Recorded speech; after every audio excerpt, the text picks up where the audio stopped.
Bem-vindos e bem-vindas a mais um episódio do podcast Mave na Nave. A apresentação Manu Castro e Vini Pereira.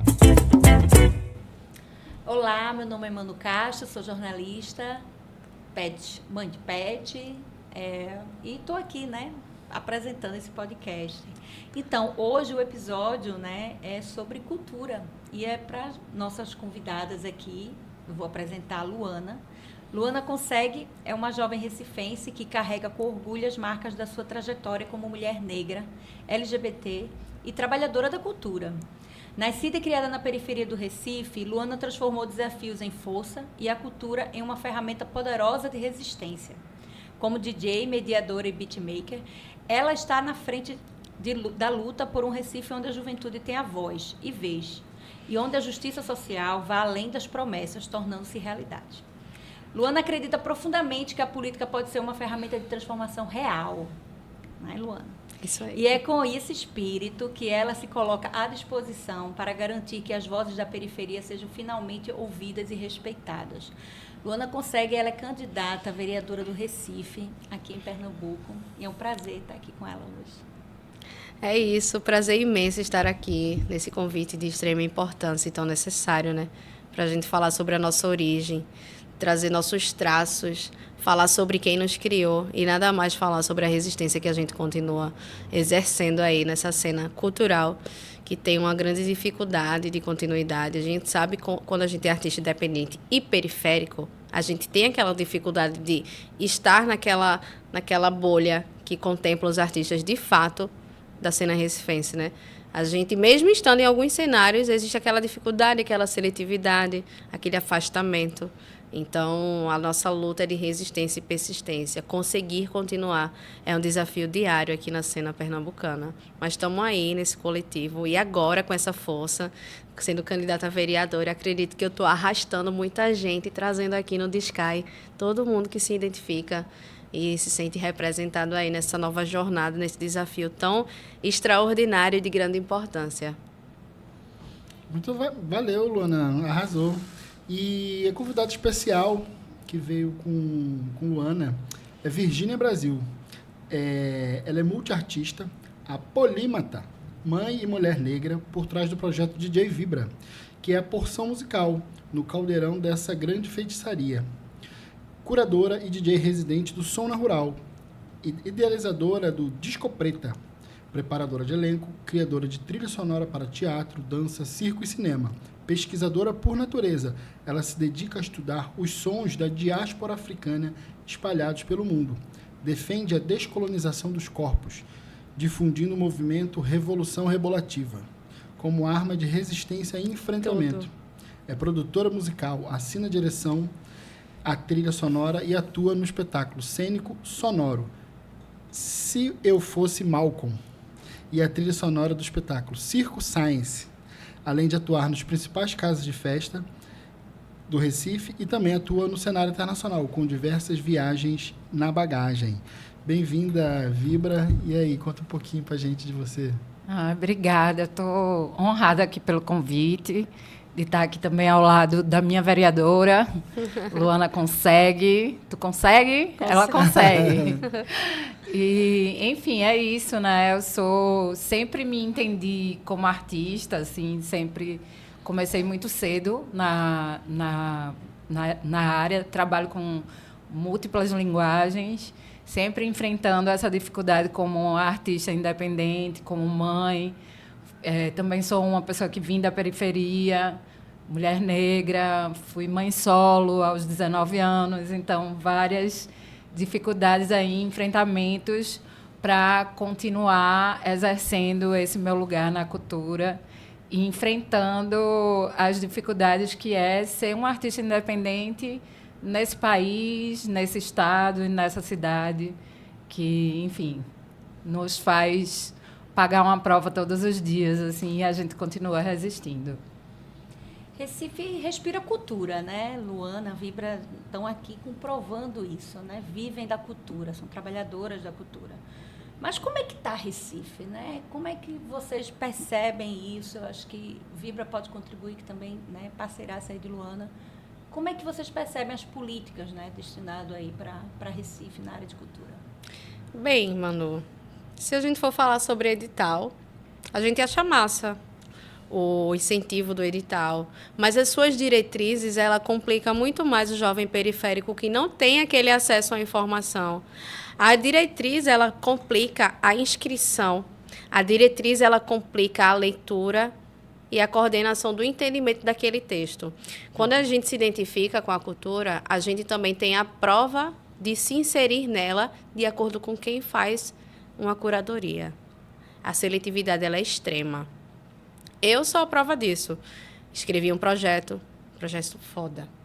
E aí, no fim de tudo, a gente ficou como suplente. O que aconteceu dentro disso? A falta de uma coordenação, de um encaminhamento, de alguém que dirigisse aquela inscrição, de alguém que trouxesse para a gente uma melhor forma de como escrever um texto adequado.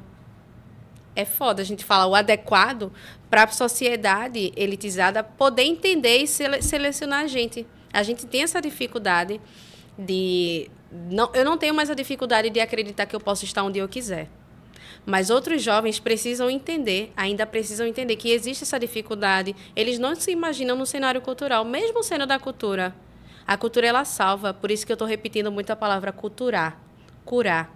E a palavra culturar, ela me curou, me fez chegar aqui hoje, representar a periferia, representar os jovens, mas ainda assim falta aquela questão do incentivo de programas que criem uma desenvoltura melhor para a gente, até que enfim, para a gente, de fato, conseguir se inserir nesses projetos. E quantos artistas inúmeros perderam suas inscrições dentro disso? Quantos artistas não têm um potencial extremo? E aí, decorrente disso, a gente vê que festivais de outras questões, de outras elites, eles têm essa prioridade por terem grana suficiente, por terem recursos suficientes para se enquadrar dentro disso.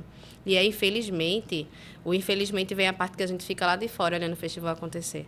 Não é, Vibra? Exato. A burocracia, ela já é uma barreira, né? Muito difícil de transpassar, principalmente para o jovem que vem da periferia, que tem uma dificuldade maior de entender esse linguajar. Os editais, eles são construídos de forma muito acadêmica, muito com a linguagem muito mais ligada à academia do que com quem faz cultura de fato. Se a gente pensar na cidade do Recife, o que está mais inovador, o que está sendo produzido, está na periferia do Recife. E quando você vai para participar de um edital, você tem uma linguagem que não fala a linguagem da periferia. Tem termos que não são termos que são usados na periferia. Então, existe essa hierarquia e esse elitismo do que é inteligência, né? Um projeto criativo, inteligente, tem que ser um projeto que se adequa àquela linguagem. Isso não está correto e a gente não quer aceitar mais isso, né? A gente também tem um detalhe da linguagem coloquial, que faz parte do nosso cotidiano inteiro. Como é que a periferia vai entender determinada palavra dentro daquela diretriz, daquele edital? É isso que acaba dificultando e deixando os jovens não se inspirarem, né? Pô, é muito difícil, velho, não vou conseguir. Mas a gente está aqui para dizer que você também consegue. Essa palavra, ela tem trazido muita força há anos e hoje mais ainda, pela representatividade periférica, por trazer a pauta da periferia, da inclusão, de atender e de ouvir. A gente está com esse projeto aí de colocar na cabeça das pessoas que elas também conseguem, né? É sobre isso. Luana, costumeiramente, cultura é associado à classe média, à classe alta, como vocês comentaram, né? Como é produzir cultura? Como é descobrir a cultura na periferia? Como foi isso para você? Então, posso falar um pouco da minha origem.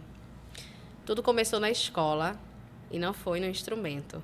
Lá tinha aquelas carteiras de madeira e quando a professora saía, eu era a única menina que ficava junto com os meninos.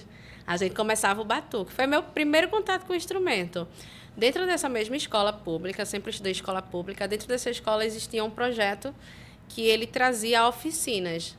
Vôlei, basquete, xadrez, música, grafite, sabe? E aí eu escolhi a percussão, porque de alguma forma eu já me identificava. Inclusive, meu pai me ensinou muito a gostar de música boa. E aí o meu primeiro contato foi com a carteira de madeira, com a cadeirinha lá, que tinha madeirinha, um bracinho pra gente colocar. Mas, de fato, o primeiro contato foi no atabaque.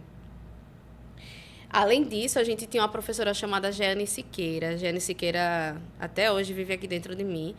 E aí, a referência que eu tenho dela era das músicas que ela compunha e trazia pra gente tocar dentro do pátio da escola. Vocês vão se apresentar aqui. Mas, professora, a senhora nem falou. Você vai fazer tá, e eu vou colocar a música para tocar. A gente vamos embora.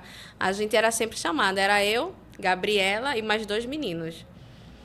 E aí era muito lindo a gente ver que a cultura já estava dentro da escola e já estava se iniciando na minha vida, enquanto lá na periferia, lá na favela que eu morava, era homicídio, era feminicídio, tráfico, arma.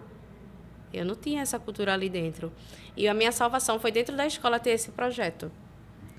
E aí, quando eu falo também de enquanto eu estava na escola, essa turbulência acontecia lá dentro, a gente fala também sobre o feminicídio, né? Sobre a juventude que ataca o feminicídio diariamente. Eu, por exemplo, fui testemunha de uma perca muito dolorosa. Eu perdi minha amiga com 15 anos para o feminicídio. E aí foi muito doloroso ter que lidar com a partida dela. Acredito que até hoje a gente não lida com isso, sabe? Foi uma dor extrema que a gente passou. Acordar de manhã cedo e saber que ela foi alvejada pelo ex-companheiro que não aceitou o fim do relacionamento. Isso é muito comum. A gente está aqui agora, mas quantas mulheres não estão sendo assassinadas? Quantos homens não estão aceitando o fim dos seus relacionamentos?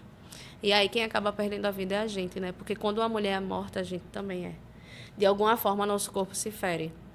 Então, quando a gente fala de cultura, juventude e periferia, a gente também fala sobre a dificuldade que está dentro dela. A gente fala sobre as jovens e os jovens que são retirados desse caminho e vão para outro. Eu fui resgatada. Estou aqui contando essa história de resistência e sobrevivência.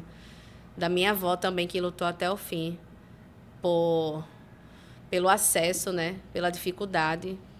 A gente teve uma trajetória aí de infância bastante dificultosa, dolorosa.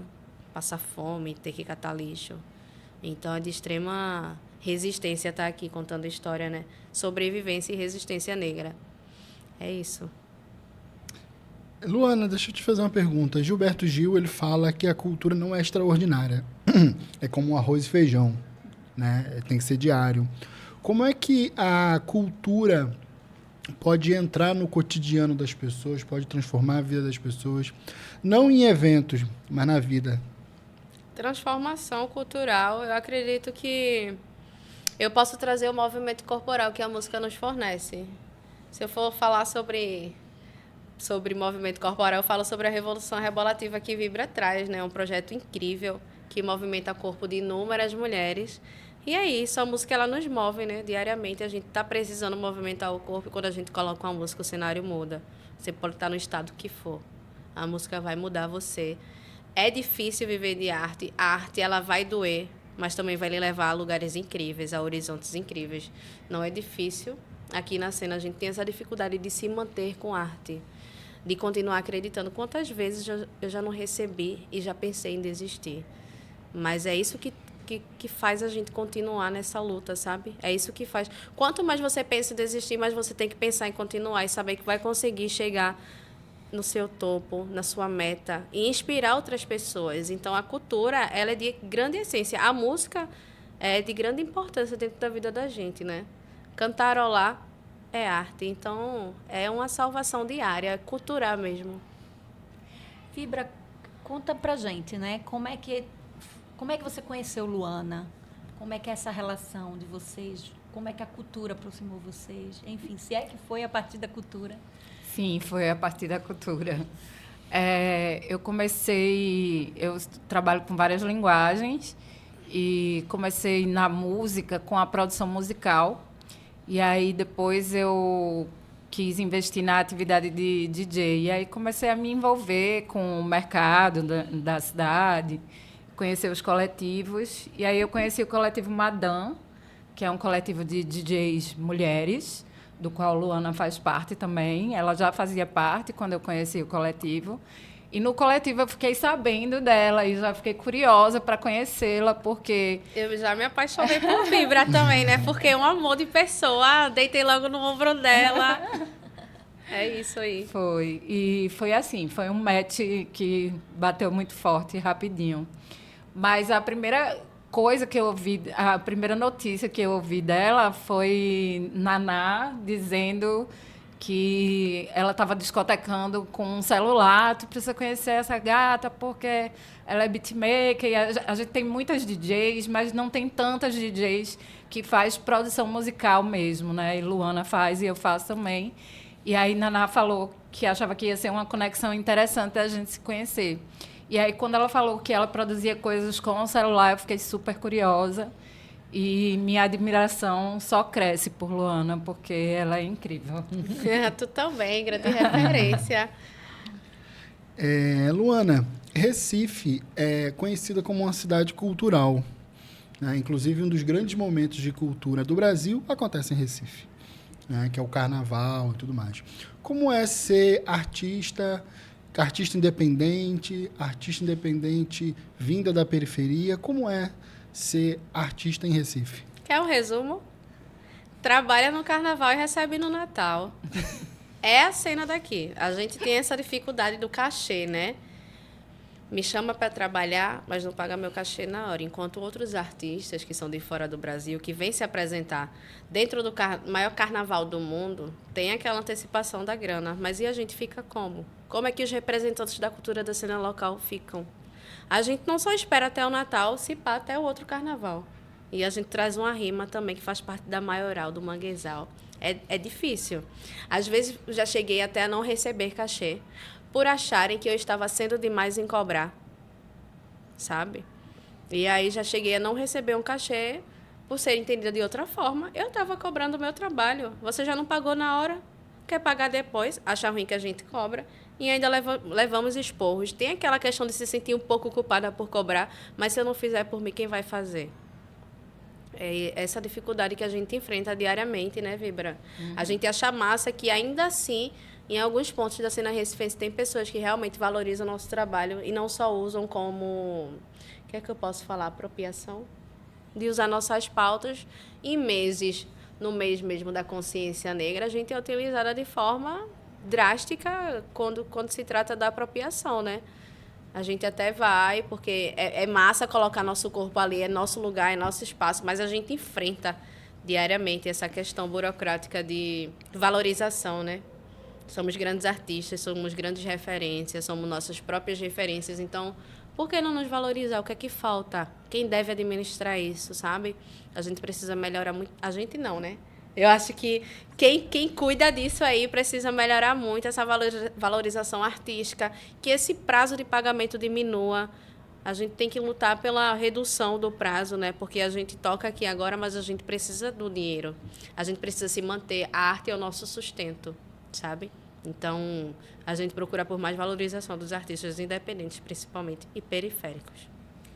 Queria que você trouxesse agora, Luana, o que vocês propõem, né, dentro da sua plataforma, o que você propõe para a cultura de Recife, né? Se você vier assumir esse cargo, né, dentro da Câmara Municipal do Recife, o que você propõe de política para Recife? Olha, primeiramente a política cultural, né? Ela, como eu falo, culturar, levar a cura para a periferia, mostrar às crianças que elas são capazes de fazer arte com o telefone, sabe? Enquanto a gente vê crianças com acesso ao TikTok, por que não colocar cultura na tela de um telefone? Por que não ensinar a criança a fazer música? Por que não ensinar a criança a fazer um beat? Mostrar para a mãe dela, olha, mãe, o que eu criei. A curiosidade, ela lhe leva a aprender várias coisas. Hoje eu sou o que sou por pura curiosidade. Sou DJ, sou beatmaker, mexo com um pouco de audiovisual também, mas por pura curiosidade. E a criança, ela tem essa facilidade de aprender. Um dos projetos é levar a música, associações culturais e musicais para dentro da periferia, criar festivais de juventude aqui na cena recifense, onde a gente seja os nossos próprios protagonistas, né, Vibra? É de extrema importância a gente também ouvir o querer, a necessidade dos artistas independentes da cena. mas o projeto principal é expandir a cultura e ter centros educacionais que tragam essa cura. Maravilha, hein, Vinícius? Maravilha. É muito comum esse tema das grandes cidades e a grande pulsação criativa cultural vindo das periferias. Isso é muito comum. Mas nem sempre as políticas públicas governamentais refletem isso, né? Como você vê essa desigualdade em Recife entre as políticas culturais e a produção de cultura, de música nas comunidades, nas periferias? Vibra, a gente continua esse assunto de forma dupla, porque Vibra tem muita experiência com festival. Muita experiência com festival. E são relatos que a gente escuta e fica, caramba. Infelizmente é de se esperar, né, Vibra? Infelizmente é de se esperar. Acho que cada encontro é uma surpresa. E são raros os que não trazem essa coisa chata, sabe? Da gente ter que lidar, da gente ter que esperar, de ser mal visto porque cobra. Então, acredito que Vibra pode muito contemplar essa fala e falar dessa institucionalidade que tanto encadeia, né, a nossa luta, a nossa continuidade. Falar sobre esse desafio que o Estado fecha para a gente, sabe? Mesmo estando nas nossas mãos, a gente ainda tem algo fechado, limitado. Parece uma cadeia. E para você pegar o alvará de soltura, é difícil. Acho que a gente consegue assimilar um pouco aí essa dificuldade de forma mais difícil, mas também de forma fácil, né? Porque quando a gente fala de cadeia, é onde o artista se aprisiona, que é dentro do seu ser, e o alvará é para a soltura da sua arte, né? A gente tem essa limitação de mostrar a nossa arte aqui, sabe? Então, Vibra pode muito contemplar essa fala também com a gente. Eu não sei se eu entendi direito essa pergunta. Tu falou a relação, assim, a discrepância entre o que é produzido e o que é, assim, financiado, o que recebe verba. Foi isso? Então, eu entendi. Eu acho que tudo o que a gente falou já reflete um pouco isso, né? Eu acho que o que Luana pontuou aqui, trouxe sobre a política dos editais, a forma como a coisa é burocratizada e o quanto isso limita o acesso de quem está na periferia. E eu acho que tem também uma questão estética, né? Que é a questão de o que é produzido na periferia precisa ganhar uma roupagem, um embranquecimento para que seja palatável para o grande público, e aí acaba que sai das mãos do produtor, que é geralmente a manifestação, o grupo periférico. Por exemplo, como você citou, o Carnaval do Recife, eu acho que isso é bem emblemático.